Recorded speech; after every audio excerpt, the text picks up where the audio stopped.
Hey, it's Cobra here at MaddenGuides.com, and for this Madden 22 defensive plays video breakdown, I want to go ahead and continue the series of showing how to get pressure from the right end consistently.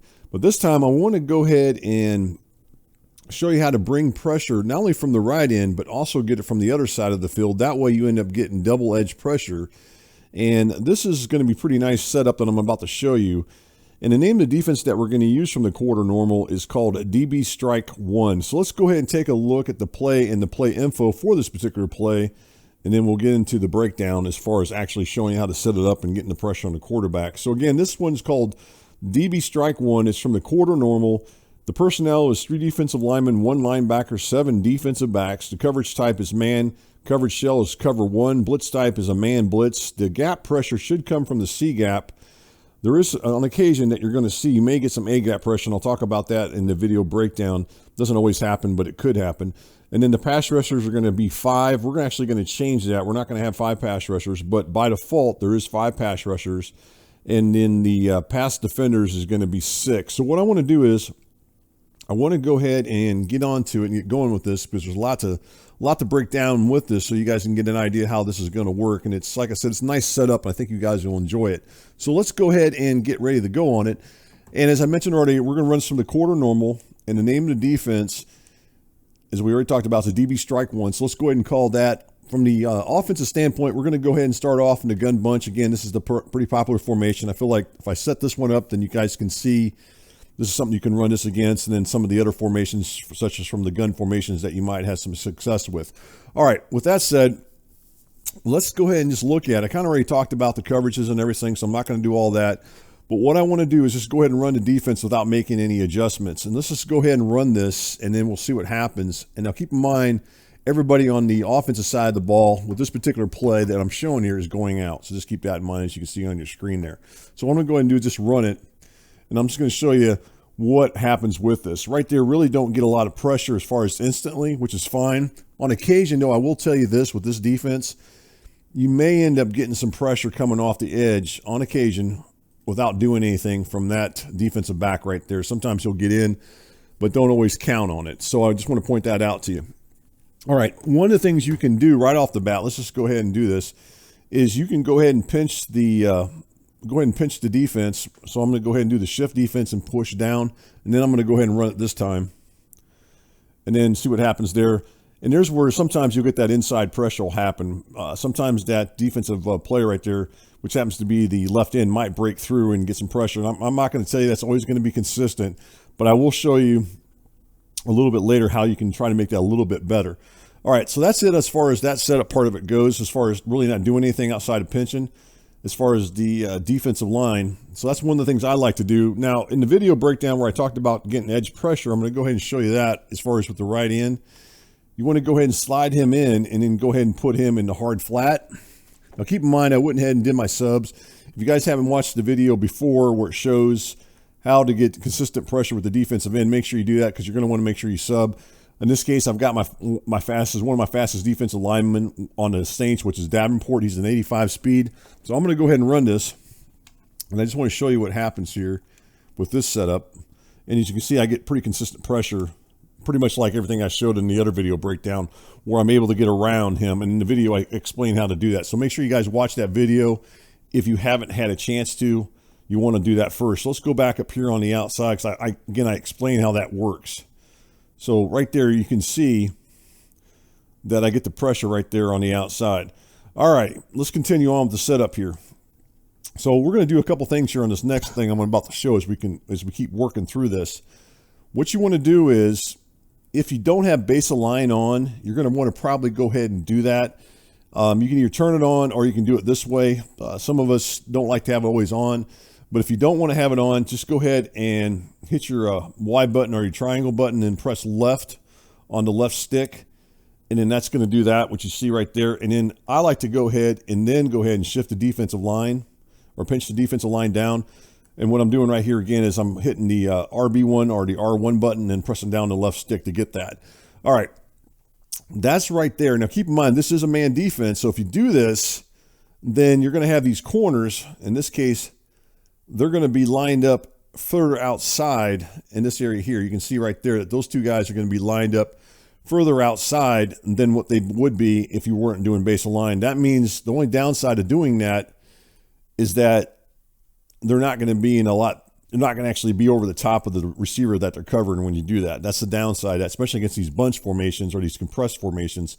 So that might be something that you don't want to do, and that's fine. I'm just telling you that watch out for that if you decide to use base align. I'm going to go ahead and do base align. And the reason that I chose base align here for this particular breakdown was, if you notice, this guy right here, he was lined up here. When we do base align, then he lines up further out wide. And that means his blitz angle is a little bit further out. Rather than coming in from here, he's now coming from out here. And that's what we want. We want a little wider blitz angle for him so he can get the pressure a little bit better. All right, what I'm going to do next is I'm just going to go ahead and slide this guy in. I'm going to go ahead and do this. Now let's see what happens. Again, I'm adding to this on every single thing I'm showing you. As I said before, when I lab, this is what I do. I kind of go through steps and progressions as far as getting to what I want, the way I want it to work. Again, as many of you guys have followed me along the way over the years, I always like to pretend like being like a chef, where I like to put different seasonings in there, some salt, some pepper, some other seasonings. And the more I add to it, maybe it makes it taste better. And this is the same thing here. It makes these blitzes better. If you keep messing around with them and start adding things to them or subtracting things to them, they make things work better. And that's what we're doing here. So again, we just did this. I went ahead and hot routed the defensive end to right end into the hard flat, which is what I showed you guys earlier in the other video breakdown. I went ahead and used base align, which put that one defender out further. And now I'm also in kind of a press coverage as you look at it. Let's go and do the same thing again here and just watch through it. And there again, we end up coming from the outside. Didn't get the pressure, but eventually got in there. Luckily, I got the fumble there. But at any rate, you can see what happens right there. We're still not getting that pressure from the outside, some of the double edge that I was talking about earlier. So let's keep going on with this. Actually, let's go ahead and hit base align and then go ahead and do that. So there's base align. The next thing we're going to do is we're going to add another step to it. And this one, I went ahead and hit QB contain. Now, this is another thing. And if you notice, when I hit QB contain, this guy right here is now in QB contain as you look at it on your screen right there. All right, so let's continue on with this and see what happens now with this. Let's see what kind of pressure we get this time. And this time we get that double edge pressure from the outside. So that's why you keep adding on to it until you get what you want. And then you can get that pressure. So let's just go ahead. Again, I forgot to hit base align, but make sure you hit base align if you so choose to. And then slide this guy in. Make sure you hit QB contain. And there's your setup right there. So let's do it again, same thing. And then we can still get that outside pressure. That time we didn't get, but I got it, but I still got it from my defensive end. So we're still going to get the pressure regardless. We're at least going to get somebody in every single time. All right, let's continue on with this and keep adding to it. Again, we're going to go ahead and hit base align. Go ahead and pinch the defense. We're going to go ahead and call QB contain. We're going to slide this guy in one notch, which is the, remember, now the cool thing about this, I'm only in control of one guy the whole time. You notice I don't have to switch to any other defender. I just stay in control of that right end while I'm doing this whole setup, except for this next thing I'm about to do. So I'm going to release him just for a second. And I'm going to go ahead and put this guy in a curl flat, or hook curl, I'm sorry. This is going to be the nose tackle. I put him in a hook curl. Now I want you guys, when you do that, and then you guys switch back over to this guy. And now I'm back in control of the right end. Let's go ahead and run it again. And this time we get that outside pressure from double edge pressure, one from the safety or whatever guy coming off the edge. And then we get the other pressure from the guy that I'm in control of. So the defensive back, as you watch here, he's coming off the edge here from the outside.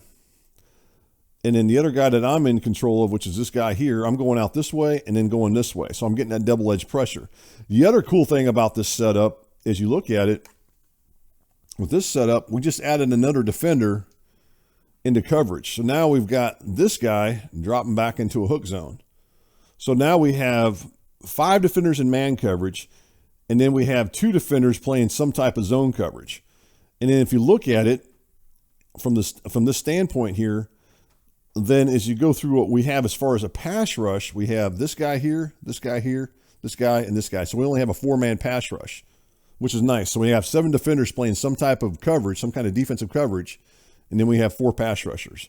Now, I'm going to continue on with this because I want to show you something else that might happen here. And I want to kind of walk you guys through this. So let's go down. Let's go through the whole setup real quick. I'm going to do the setup really quick so you guys can see it. So base of line. Go ahead and pinch the defensive line. Switch off to this guy. Put him in a curl hook. Move this guy in. Put him in a flat. That's your setup. Pretty easy, pretty quick.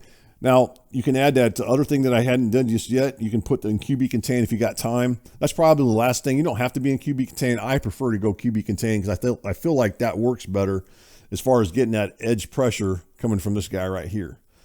So there's the setup right there. Again, we're going to go ahead and run it. We're going to get the edge pressure, the double edge pressure. We get in there and we get pressure on the quarterback. So it's real simple setup, and yet you still get some nice coverages on there. So that's it as far as what the setups are concerned, as far as making this defense work. I do want to show you. Let's see if I can see it happening here. I didn't really pay attention to it.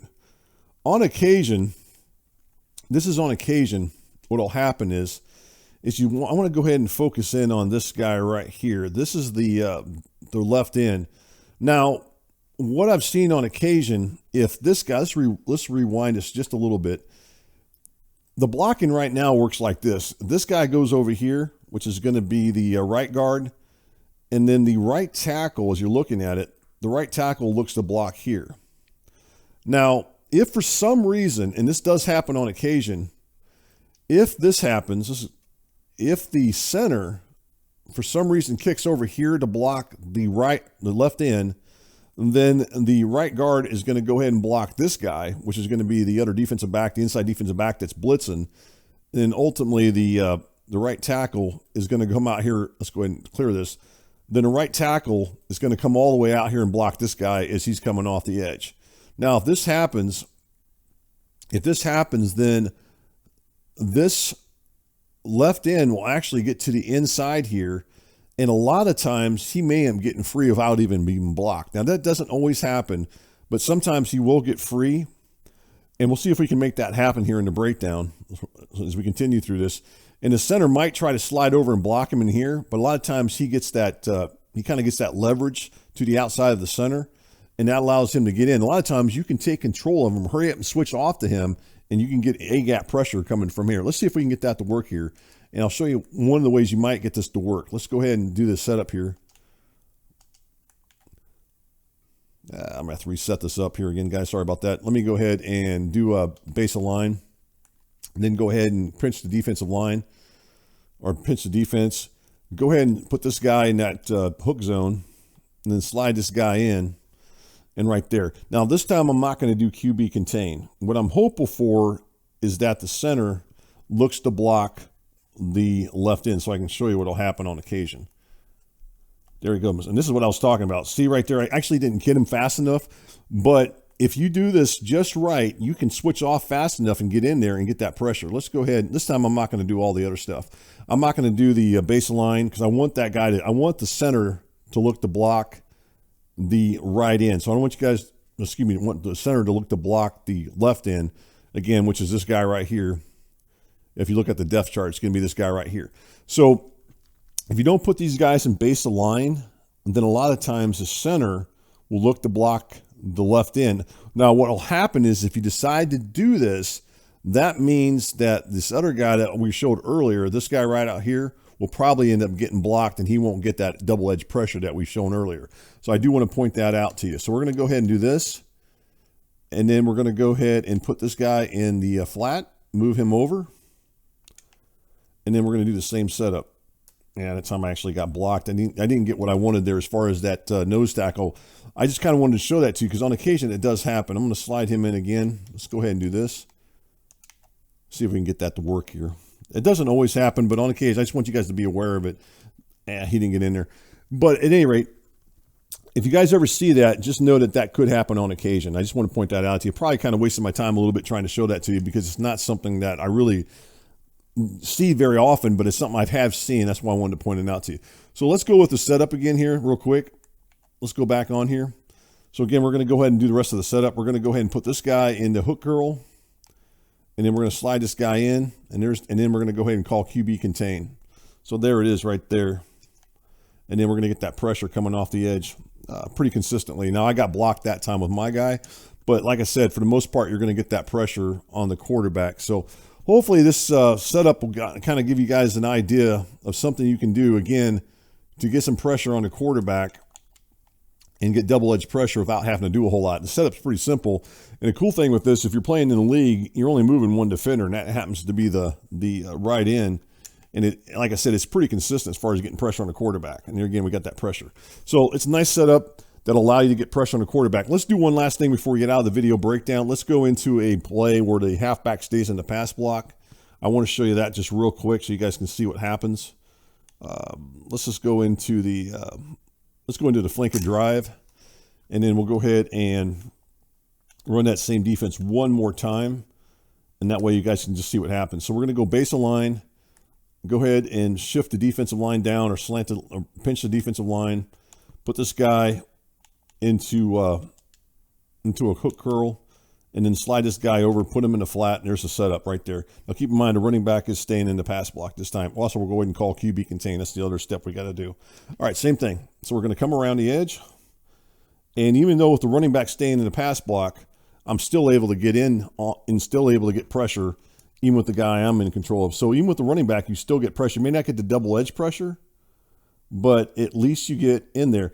And something else too, this is another good example. If you look at it here, this guy, when I was trying to get earlier to get that A-gap pressure, he's able to fight through and finally get in there and get that pressure. Even though he got blocked, he was still able to get in there.